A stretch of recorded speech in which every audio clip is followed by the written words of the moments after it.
Water transfer sheet, जिससे कि जो डिज़ाइन होता है वो आप किसी भी फ्लैट सरफेस पर आराम से उतार सकते हैं, कोई पेंट करने की ज़रूरत नहीं पड़ती है।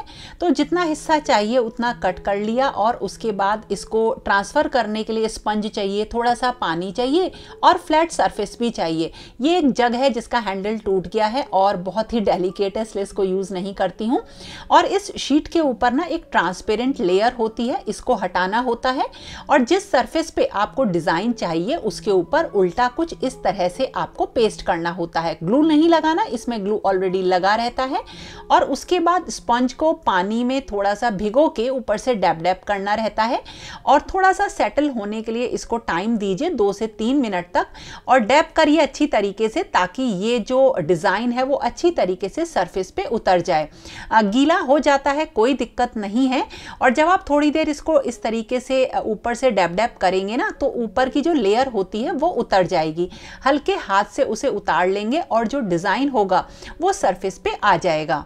मैंने तो इसमें से ना कट किया था, लेकिन मैं सजेस्ट करूँगी कि आप जो है पूरा डिज़ाइन पेस्ट करिए, नहीं तो थोड़ा सा उसमें चेंज आ जाता है। हाँ, अगर छोटा एरिया है तो उसके लिए आप कट कर सकते हो। और जब ये ड्राई हो जाए, सूख जाए, तब इसके ऊपर जो भी आप वार्निश वगैरह होती है ना, उसे सील कर सकते हैं इसके ऊपर लगा के, तो उसके ऊपर कोई पानी का असर भी नहीं होगा। और देखिए कितना सुंदर डिज़ाइन ये बन जाता है। ऐसा लगता है जैसे पेंट किया है वाटर बॉटल पे। और इस तरह से मैंने पूरे इस जग पे पेंट इस तरीके से डिज़ाइन बना दिए और लग तो ऐसा ही रहा है कि पेंट किया है। और ये बहुत ही बढ़िया मेरा एक वास तैयार हो गया है। अब मैं जो हूँ इसमें कुछ फ्लावर्स वगैरह लगा रही हूँ। और आप लोग कई बार ये पूछते हो कि आप किस तरह से पॉजिटिव रहते हो। तो देखो, पॉजिटिव रहने का सबसे अच्छा तरीका है ना, जैसे इस फ्लावर में से अनवांटेड हमने पत्तियाँ निकाल दी, बिल्कुल उसी तरीके से अनवांटेड लोगों को थोड़ा सा अवॉइड करना सीखना चाहिए। छोटी सी चीज़ें सबको पता है, लेकिन जब करने लगते हैं ना तब इसके रिजल्ट पता चलते हैं। और जो ये ब्लैक वाली बॉटल है ये भी एक DIY है। और देखिए, ये दिवाली का जितना सामान था तकरीबन सब उठ गया है, सब मैंने रख दिया है अच्छी तरह से पैक करके।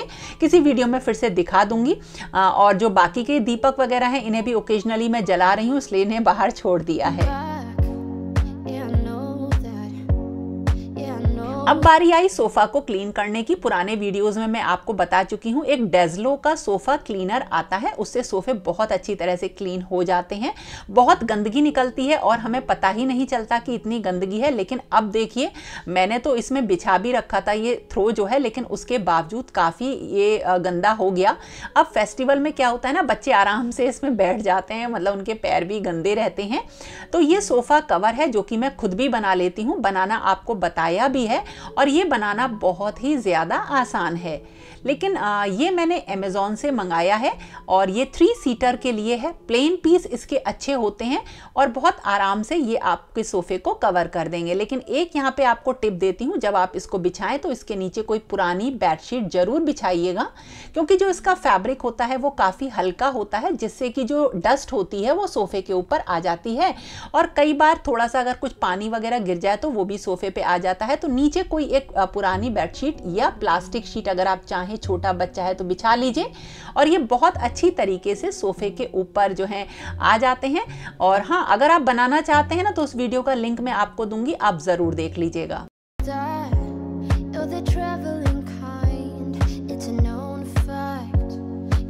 अब देखिए, बारी आई किचन की, जो कि सबसे ज़्यादा गंदी हो जाती है जब फेस्टिवल्स होते हैं। तो सबसे पहले ऑयल केन्स को मैं डिटर्जेंट से या विनेगर या सोडा से क्लीन करती हूँ।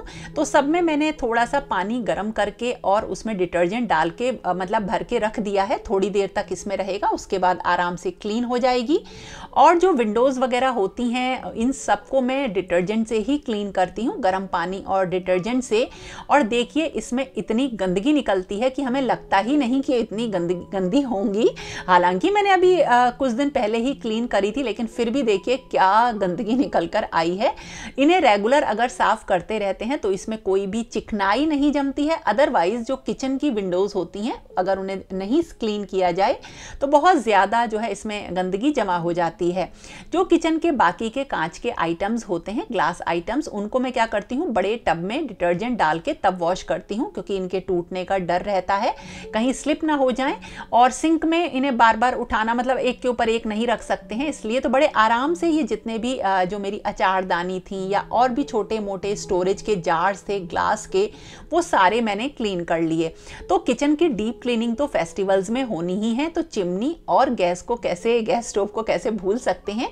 तारपीन के तेल से मैं साफ करती हूँ ज़्यादातर जो है चिकनाई को, बहुत आराम से जो है गंदगी निकल जाती है, या फिर ऑल टाइम फेवरेट विनेगर और सोडा तो है ही।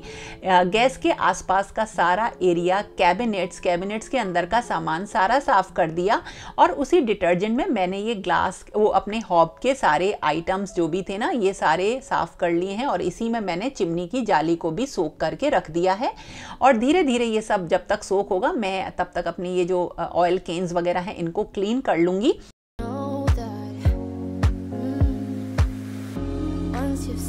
अब इसके बाद जो प्लेटफॉर्म है किचन का उसे क्लीन किया, और जितने भी मेरे चॉपिंग बोर्ड्स थे ना, उन सारे चॉपिंग बोर्ड्स को भी मैंने क्लीन कर लिया।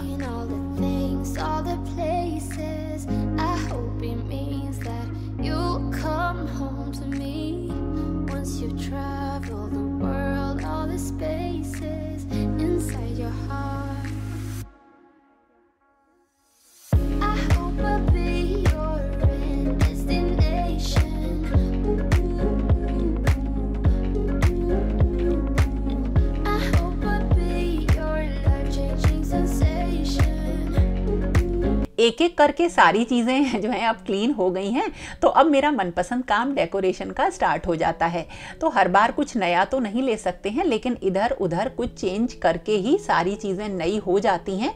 और किचन में जैसे रेसिपीज़ वगैरह बनाना मुझे काफ़ी पसंद है, लेकिन हाँ उतना ही पसंद मुझे थोड़ा सा डेकोरेशन है। तो अपने पैशन को जीने के लिए मुझे उस चीज़ के लिए थोड़ी मेहनत भी करनी पड़ती है, तो वो मैं करती रहती हूँ और अच्छा भी लगता है मुझे जब मैं किचन में काम करती हूँ। तो जो अनियन और पोटैटो के बिन थे ना, इन सबको भी मैंने क्लीन कर लिया और बिल्कुल सही कर लिया है इनको।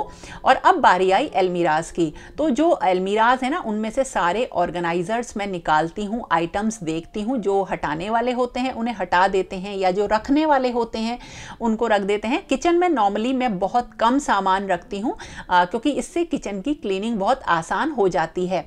कुछ ऑर्गेनाइजर्स मैंने आपके साथ शेयर किए हैं, मतलब जो इनकी प्राइस रेंज होती है उस हिसाब से ये सही ही होते हैं, या काफ़ी कुछ ऑर्गेनाइजर्स की जो यूजेबिलिटी है वो इस चीज़ पे डिपेंड करती है कि हम उनको कहाँ रखते हैं और कैसे यूज़ करते हैं। जैसे ये वाला जो ऑर्गेनाइजर है ये हिलता है, लेकिन मैंने इसको कॉर्नर पे रख दिया है, तो काफ़ी आइटम्स इसके ऊपर प्लेस हो जाते हैं। इस तरह से मैंने ये सारी क्लीनिंग करी, और उसके बाद मेरा डेकोरेशन का काम स्टार्ट हो गया। मुझे जाना था बाहर, जब लौटकर आई तो फिर से किचन का काम कंप्लीट करना था, क्योंकि टास्क ये है जितनी देर का होता है उसे मैं उसी टाइम फ्रेम में ख़त्म कर देती हूँ। तो ये मुझे पीस यहाँ पे हैंग करना था, हैंग नहीं हुआ, तो मैंने इसे एक कैबिनेट पे जो चिमनी के पास है उसमें पेस्ट कर दिया। आगे देखूंगी डबल साइडेड टेप से पेस्ट किया है, देखूंगी जब कभी मौका लगेगा तभी से सही कर दूंगी। तो इस तरह से जो जिस दिन के काम होते हैं उनको मैं डेडिकेटली उसी दिन जो हूँ ख़त्म करने की कोशिश करती हूँ। तो आज का मेरा काम था किचन को बिल्कुल सही करने का, क्लीन करने का, और अपना एक हेल्थ कॉर्नर बनाने का।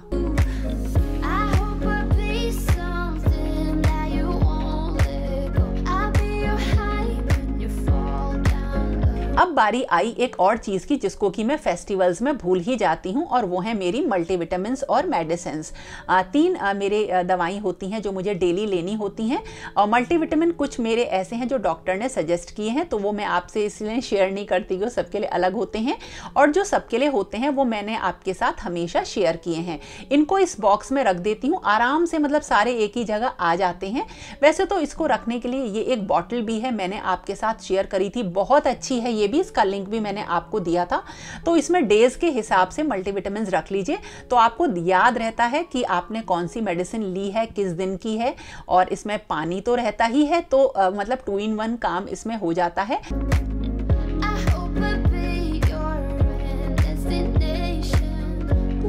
और ये है मेरा हनी का जार, मतलब मॉर्निंग में लेमन हनी मैं लेती ही हूँ।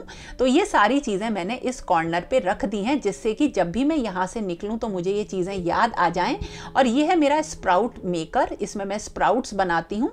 ये मैंने शायद अमेज़ॉन से तो नहीं, पता नहीं कहाँ से लिया था, अब याद नहीं है। और देखो अभी मुझे याद आया तो फटाफट मैंने अपनी सारी विटामिन या दवाइयाँ ले ली हैं। तो एक अपने लिए डेडिकेटली एक अलग जगह ज़रूर बनाए जहाँ पे आपको याद हो कि मेरा सामान रखा है और वो मुझे लेना है। इन विटामिन का बहुत ही ज़्यादा फर्क आपकी सेहत पर पड़ता है।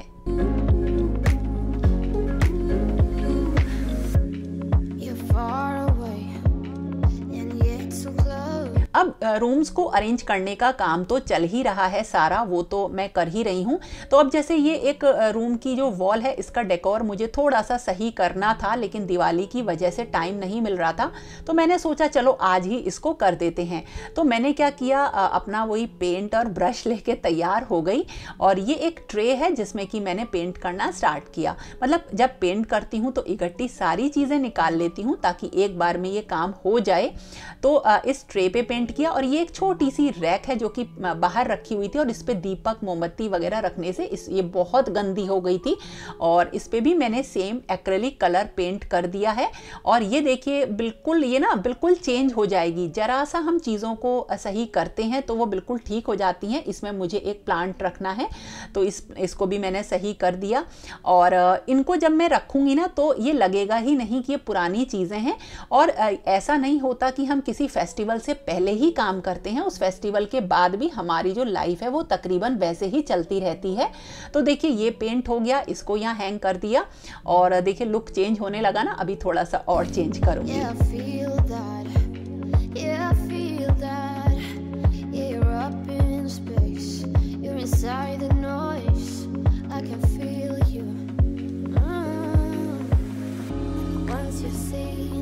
और देखिए ये ट्रे अब ड्राई हो गई है। और ये है एक पेपर बैग, इसका प्रिंट बहुत ही सुंदर मुझे लगा तो मैंने इसमें से कटिंग कर लिया उतना जितना कि मैं ट्रे के अंदर पेस्ट कर सकूं। और मैंने इस ट्रे के अंदर पेस्ट कर दिया। इस ट्रे का डिज़ाइन ना मुझे बहुत अच्छा लगता है, बहुत पुरानी है मेरे पास ये। और इसको भी अब मैं वॉल पे हैंग कर दूंगी। तो जो वॉल डेकोर मुझे चेंज करना था ना, देखिए कितना जल्दी चुटकियों में ही ये हो गया। और ऐसा नहीं था कि इसे दिवाली पर ही करना था, बाद में ही सही, लेकिन काम कंप्लीट हो गया। और हाँ, ये मेरे पास एक रैक है जिसमें अनियन पोटैटोज़ वगैरह रखते हैं। तो इसको भी मुझे निकालना था क्योंकि जैसे मैंने बताया था फेस्टिवल्स में तो बस मतलब जो फ्रूट्स थे वो हम बहुत कम खा रहे थे, बाकी मिठाइयाँ वगैरह चल रहे थे, कुछ बिजी भी थे। तो इसको मैंने फ्रिज के साइड में रख दिया क्योंकि विंटर्स की जो अब वेजिटेबल्स हैं वो आनी स्टार्ट हो गई हैं। साग बनेगा अब घर में, तो मेथी, पालक, बथुआ वो फ्रिज में रखो तो ख़राब हो जाते हैं। तो उसके लिए मैंने ये भी निकाल ली है और साइड में रख दी। You'll come home to me once you travel the world, all the spaces inside your heart. Diffusers का यूज़ डेली बेसिस पे होता है, लेकिन इसमें देखिए नीचे जब इसे हम पूरा जला देते हैं ना, थोड़ा सा ऑयल रह जाता है जो कि जब आप अगली बार लगाएंगे तो चिपकता है, डिफ्यूज़र को ख़राब करता है। बहुत अच्छी जिसे कहते हैं ना फ्रेग्रेंस नहीं आती है। तो किसी भी कॉटन से अच्छी तरह से इसको क्लीन कर लीजिए। और इस कॉटन को जहाँ भी रखेंगे ना वहाँ से काफ़ी दिनों तक खुशबू आती ही रहती है। मैंने तो इसको अपनी स्टडी टेबल पर रख लिया। और अब इसको यूज़ करिए, देखिएगा डिफ्यूज़र बिल्कुल नए हो जाते हैं। तो टाइम टू टाइम डिफ्यूज़र्स को ज़रूर क्लीन करिए।